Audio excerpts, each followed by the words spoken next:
Okay, welcome back. If you survived the long introduction video, you should have no trouble surviving this introduction to technical writing, to the actual subject itself. As we said before, technical writing is conveying technical information. There are 4 basic modes of communication that are used in technical writing, just like in most other kinds of writing: listening, speaking, reading, and writing. So let's give an example of how all of these kind of fit in. Say you're an engineer who has just created or has been on a team that has created a particular gadget that is supposed to make lives easier for users.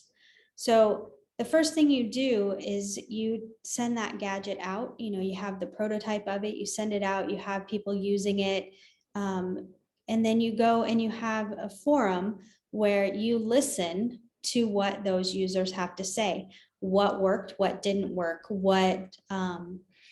what do they wish that the gadget had? What do they find that they don't really need that you have in this prototype of the gadget? You get the idea. So you spend time listening to the users, the consumers.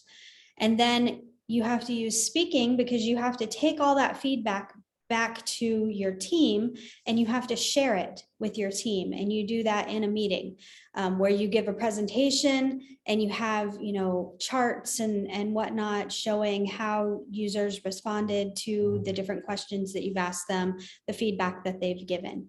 And then you also have to read about similar work going on, about features that they've asked for and how you can incorporate those, find out if other products similar have been using these features and what their success and failure rates have been. What have they found that they need to tweak? You want to do that research before you go and you write a proposal to your team, to your boss, your supervisor, the people funding your money, whoever the audience. Might have several audiences there, but you have to write a proposal for how you're going to upgrade this gadget, how you're going to change this gadget based on the feedback that you've been given and the research that you've done. So there you have all 4 modes of communication. They might not all happen in that order. The order isn't set in stone. Those are just the 4 modes. So keeping that in mind, we're going to be using those 4 modes of communication as we go through the class. So technical writing, what really is technical writing? Well, it's writing that begins with identifying a problem and thinking about how to solve it. So we're going to be talking about like workplace problems in particular in this class, but there'll be other problems that will come up, but it's a problem solution kind of writing. Within that problem and solution, you have to be thinking about purpose and audience. Those of you who went through your English composition classes probably remember hearing about writing for purpose and audience, knowing your purpose, knowing your audience. It's the same thing in technical writing. It's just that your purposes and audiences might be a bit different than what you're used to. So with purpose, our technical writing falls into basically 2 main categories. One is communication that helps others learn about a subject, carry out a task, or make a decision. And the other is communication that reinforces or changes attitudes and motivates readers to take action. So you can kind of think about, well, what kinds of things would fall into those 2 categories? The first one is probably pretty easy to think. Let's see, it helps others learn about a subject, carry out a task, or make a decision. Okay, those would be things like a spec sheet, a user manual, or a video. Let's see, things like a checklist to help make decisions. We can kind of think of those a little easier. And then the communication that reinforces or changes attitudes and motivates readers to take action. That might be a little more along the lines of, say, I don't know, an infographic, a blog post, for a corporation, something like that might fall into that category. And you might find blog posts in the help others learn, and as well as infographics. And you might find that some of the other things fall into the changing attitudes and motivating readers. So, it's not that we can say, well, these documents are for this purpose and these documents are for this purpose. It's just that within the documents that we choose, we have to know what purpose we're actually trying to accomplish. And then when it comes to audience, our general audience that we're keeping in mind is one or more people who will read the one or more people who will read the document, attend the oral presentation, visit the website, or view the video that you will produce, or whatever you've produced. And those can include your peers, your supervisors, or people outside your company, consumers, other companies, people who give grants, funding, that kind of stuff, investors. So outside your company, that's a pretty large group. And within that would be, several different subgroups. And you may be writing for one or more of those. Right. So then what are some examples of technical writing? I've already mentioned a few, but I'll give you a few more. Company blogs, websites, business emails, technical reports, proposals, podcasts, resumes and cover letters, job posts, instruction manuals, infographics. These are just some of the kinds of technical writing, and you've seen many of these already. Now, I know a lot of people, they come into a class like this, just like you do in your English 101. Why am I going to have to do all this writing? Why do I'm just going to go and be a gadget maker. Why do I have to write? I'm never going to use writing. Well, actually, here's some information that might help you. There have been some studies done. And this information comes from a study from 2019, so not too long ago, where employers were asked what they look for, what are the skills or attributes they look for when they're deciding whom they want to hire for open positions. And the number one skill is written communication skills. Number one, 82% of the respondents in this survey said that they want writers. They want people who can express themselves well in writing. So they want to hire a biologist, yes, who knows their area of biology backwards and forwards, but they want a biologist who can communicate well in writing about biology. And then you can look at the chart and see the other skills. They want problem-solving skills. Well, what did we say technical writing is? It's about identifying a problem and coming up with a solution. So problem-solving skills, that's right up there with communication skills, written communication skills. And then they want the ability to work in a team. So we are doing teamwork in this class. And they want people who can take initiative. And the way I designed this class, those of you who are willing to take initiative, who are willing to take responsibility, to take risks, to go for it, are going to be far more successful than someone who sits back and waits for everything to be given to them, because it's not going to happen. I'm nowhere near put together enough in my mind to be able to spoon feed things to everyone. I'm not going to do that. And it wouldn't help you anyway. It wouldn't be in your best interests. But anyway, analytical, quantitative skills, strong work ethic. And then we get to the verbal communication skills. So many of us think, well, if I can talk about it, why do I have to write about it? I can just tell you about it. Well, employers don't see it that way. They need things in writing, and they need it to be written well. So they're going for the written communication skills over the verbal. Now, the verbal's still in there in the top 10, but it's farther down the list.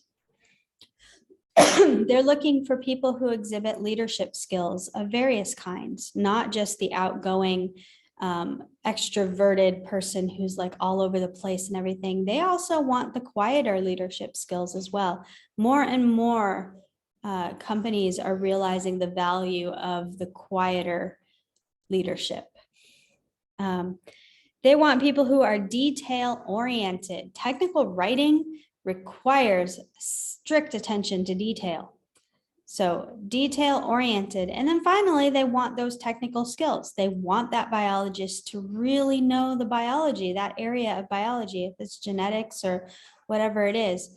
They want that person to know their subject and have the technical skills in that subject.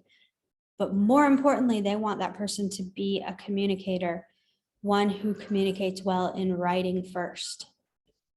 So technical writing is actually a pretty important skill to develop. So this could be a really important class for you, especially if you take it seriously and you put forth your best effort, you ask the questions, you do your best, you always work to meet and exceed the expectations of each kind of writing that we do.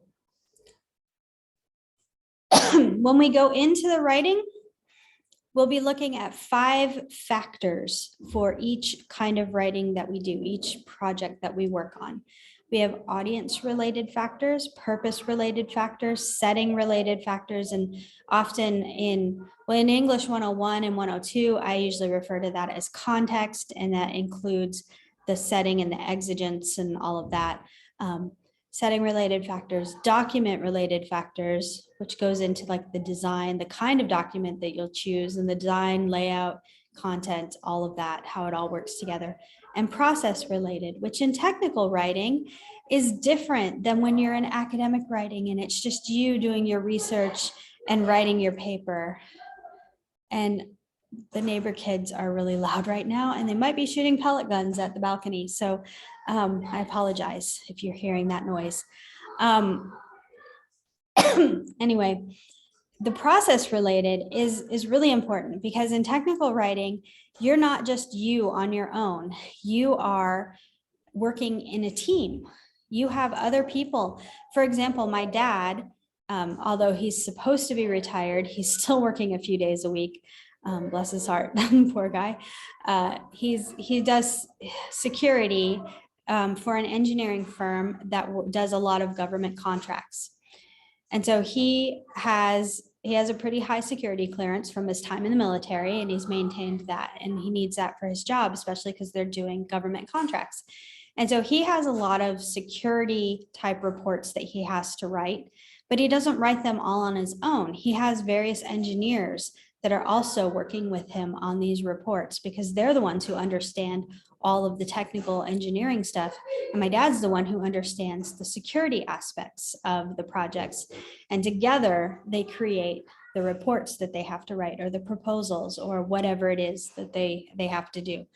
And getting ready for presentations when inspectors come to check on the work that they're doing and that kind of stuff. So it's a team effort, hence the teamwork that we'll be doing in this class. And here's a good time to point out that you need to, in your handbook, go ahead and read the information about technical writing style on pages 511 and 512 in the handbook. That's going to set you up for implementing good style choices into our assignments.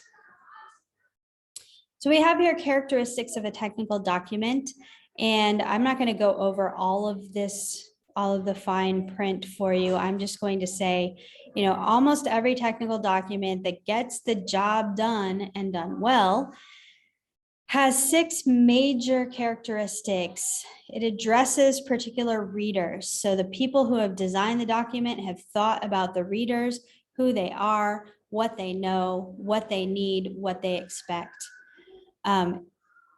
It helps readers solve problems. So remember, this is problem-based writing. This is where we find it, we identify the problem and we work toward a solution. It's produced collaboratively. And I just told you an example of, my dad's own work that he does where there's collaboration in the reports. It uses design to increase readability. So this document here has been designed particularly to increase readability. We can look at how it uses the larger print with the bolded headings, and then it has the smaller print that explains. It has the icons that give you a visual to represent that particular heading. And it's got this kind of circular aspect so that you can see that they all work together to come into that whole document. They're all feeding into it. So the next thing is it reflects the organization's goals and culture. So you want something that's going to fit the organization, whether it's your own organization, if it's an internal document, or if it's an external document trying to represent your organization, or if you are creating something for an external organization that it represents their goals and culture. It consists of words or images or both. So this one we see has words and images.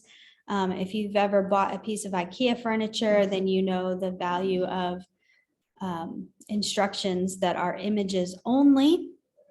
And I know many people get very frustrated about that, but let's just take a minute and talk about why they're images only. IKEA, or IKEA as the Swedes would call it, is an international company. They have stores all over the world.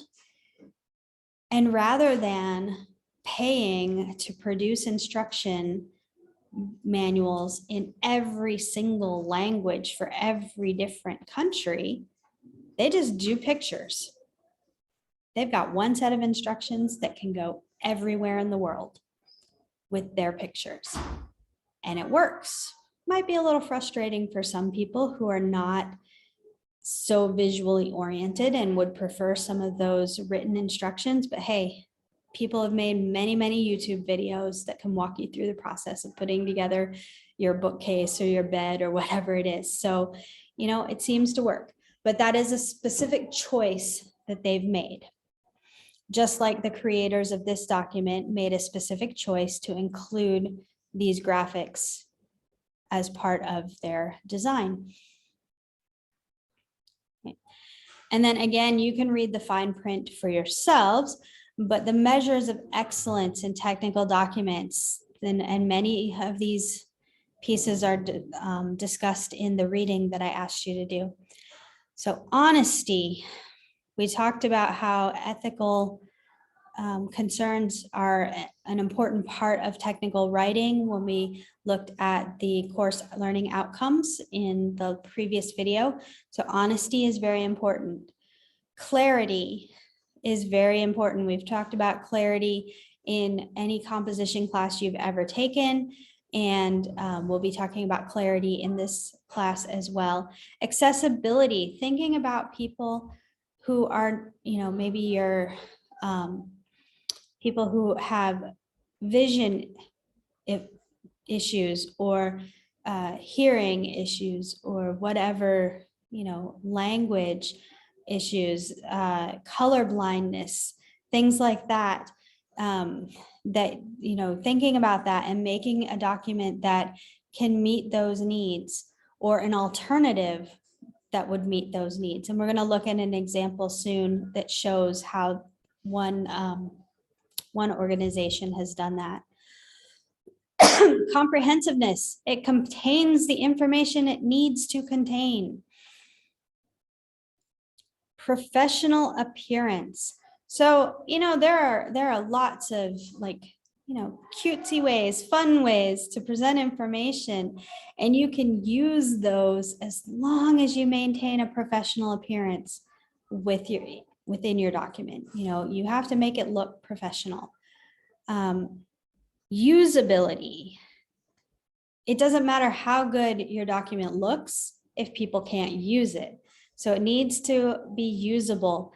It also needs to be accurate, right? So if you are coming along, you're on a team that's tasked with reviewing documents that you have as resources on a website. Maybe you have some infographics. You need to review those infographics to make sure that the information on them is still accurate. And if not, you need to recreate the infographic or update it somehow.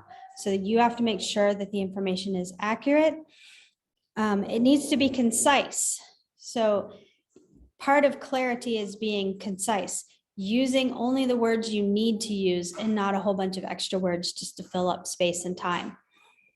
And not trying to cram in a bunch of stuff that doesn't really fit.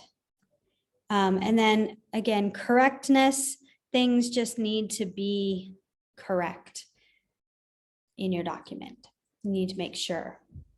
So those are the measures of excellence in technical documents.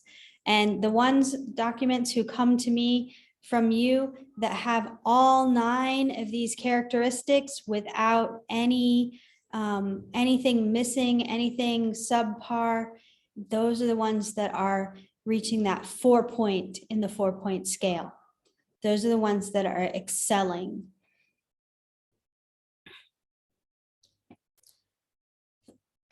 Successful technical communication depends upon the ability to conduct research, the ability to analyze information, and the ability to speak and write clearly.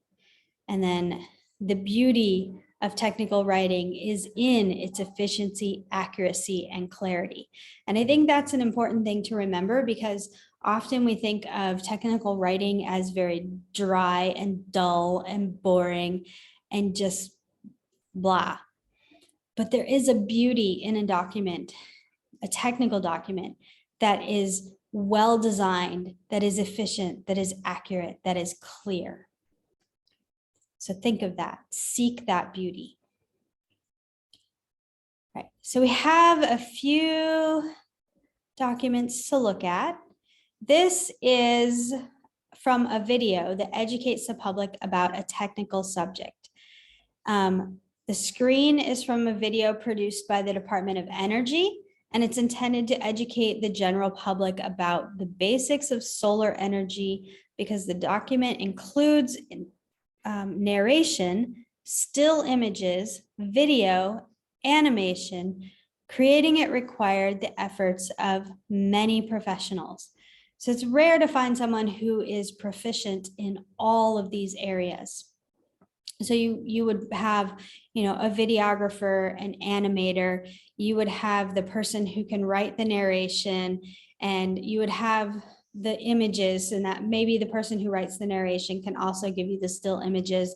But you may have needed a photographer, or those images may have been put together by a graphic design artist or someone who is in the technical field, who is like the engineer who's drawing out everything.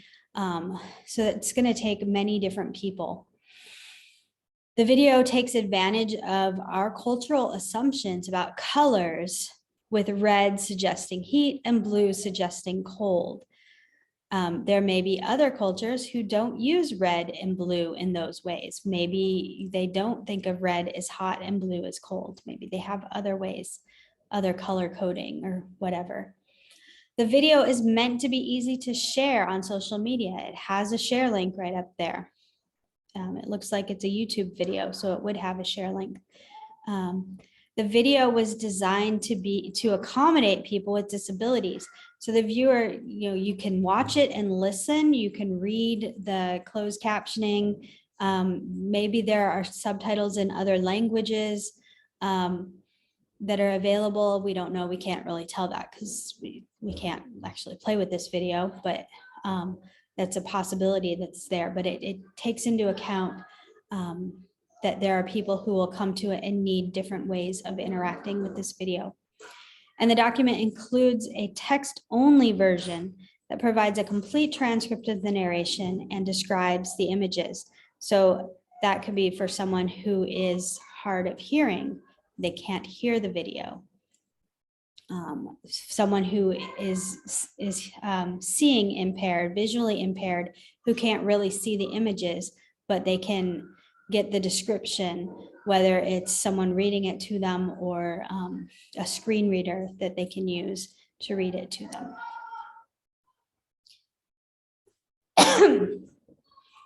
Here we have two images that talk about collaboration on a single document. If we were in class, this would be a fun discussion to have, I think. But on the left, we have the traditional email collaboration, where one person, we're not really sure which one, has created this Word document. We'll just start over here. And they have emailed it out to 3 other people.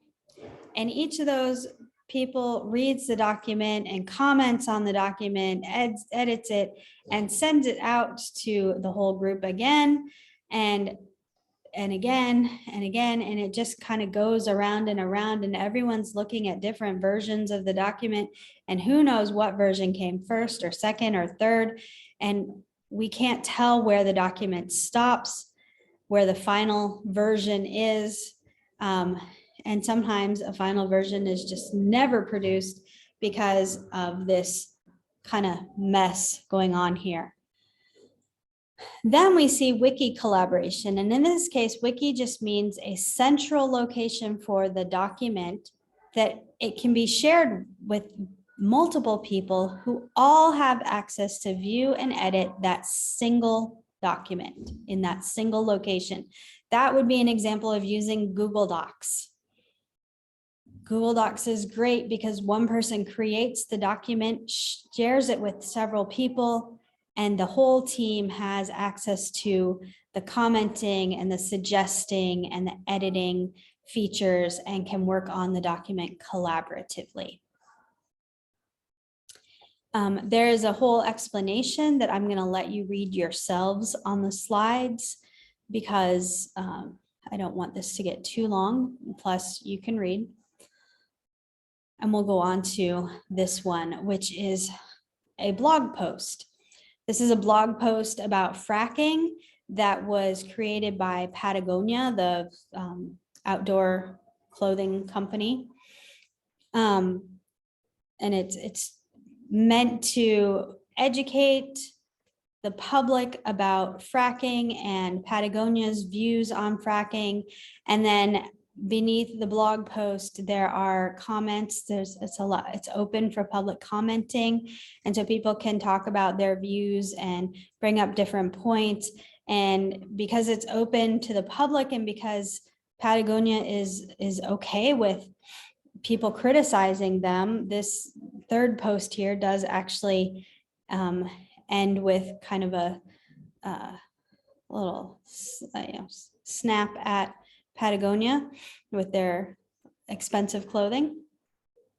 But this is another example of a technical writing piece. And again, there is a whole explanation here of what is happening. And I would like you to read that on your own. You are going to have a team exercise this week.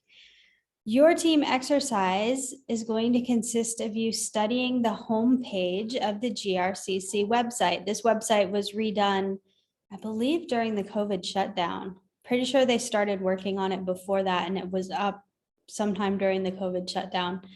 So it's a fairly new homepage. So I would like you to focus on 3 of those measures of excellence in technical communication that we had: clarity, accessibility, and professional appearance. So those 3, and you can go back to the slide with that document a couple slides ago, and you can look at the explanations they give for clarity, accessibility, and professional appearance. And I want you to think and discuss with one another, how effectively does the GRCC homepage meet each of these 3 measures of excellence? Have they done a good job? How well have they done it? Create a rating system. and give the homepage a score for each of those 3 measures. So you could borrow my 4-point scale if you wanted to and give them a score for clarity, a score for accessibility, and a score for professional appearance. You could use like a 5-star rating system. You could have some other system that you want to use, give them a letter grade, anything that you come up with. You decide as a team what your rating system is, give a key to that rating system. And then I want you to draft a document that presents and explains the rating you gave for each measure. I'm not going to tell you it has to be a certain kind of document. Together, you can decide what kind of document you would like to draft. Would you like to just keep it in a simple Word document? That's fine. Do you want to get a little fancier and do something more graphic? Maybe make an infographic? That's fine as well. Whatever it is, you're just going to include it right there into your document that I've given you, or at least into the folder that you'll be given. So each team, and you'll find out who your team members are early in the week. I'll have that based on whoever's on my enrollment list on that first day of classes. So you will be assigned to a team. I will create a team folder for you through Google and give you all access on your team to that folder. And within that folder, you can create the documents that you want to create, that you need to create. You can have a document if you want for just your general discussion, and then have a document that you create. You can agree as a team to use the Google Meet feature that's in Google Docs if you wanted to, and kind of work together. If you can have a time that meets all together, you're welcome to do that. Whatever it is, but you'll know who's in your group. I'll make that clear to you. Right. And if you have any questions, you run into any trouble, please let me know so that we can get that straightened out sooner rather than later. All right, that is the end of this section. However, I am going to skip ahead a little bit so that I can show you this page. Right, the team exercise needs to be completed by noon on Monday, the 16th of May. So rather than having your assignments due at 11:59 p.m., I go ahead and give you through noon the day after I would normally cut it off. Traditionally I used to cut off was 11:59 p.m. on Sunday, right? But realistically, am I going to look at that work before noon on Monday? Not likely. I mean, if I weren't teaching earlier on Monday, I might look at it earlier, yes. But the way my schedule has been the last couple of years, I've been teaching Monday mornings usually until noon or a little bit after. So I give you until noon. And what that does is people who are working third shift, people who are out of town for the weekend, people who just have whatever happening in life, have that Monday morning time or that late night time to get their work in. And I've found that has been helpful to many students. And no one seems to have really complained about it. And anyone who did, once I explained it to them, they didn't complain anymore. So I'm just going to go with the fact that they thought it was okay. All right, so this team exercise will be due by noon on Monday. And you will create that document right in that folder that I share with you. You do not need to submit it on Blackboard. All right. So that is the end of our basic introduction to technical writing. Please go back and review the slides and read those pages from your handbook and make a note of any questions that you have. There will be a place in the discussion board where you can ask questions. And if I decide not to use the discussion board, it will be a collaborative Google document where you can ask questions. But there, and you can always email me with any questions you have. I would love for you to do that. So that's the end of this segment. And when you come back next time for this class, you will look at where we should begin. This is actually the first of the assignments that you'll be doing. So if this is Monday and you're looking at these, please watch this video soon, because this email assignment is due on Thursday. So don't wait too long to watch the next video.